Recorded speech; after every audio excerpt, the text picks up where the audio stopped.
Oy, happy ibon mga kapakpak. Good news. Sir Harry. Ito na. Ito na. Pakita natin.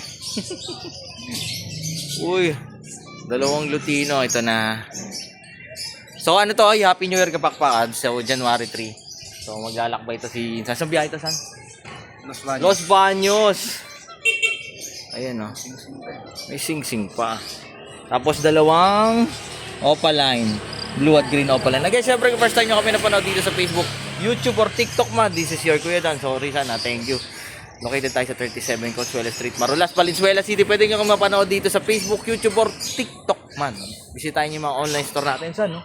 Nasa taas ng caption, Lazada, TikTok at Shopee. Oy, Sir Harry, thank you so much ha. Nako, in-order ni Sir Harry to last year pa. So, pinadala natin this year. Parang isang taon na nakalipas. No? Harry, thank you so much. Again, syempre, lagi niyo tatandaan, mas masaya po ang buhay pag may ibon sa bahay. Life, peace, happier with birds at home. God bless sa lahat. Bye-bye. You know.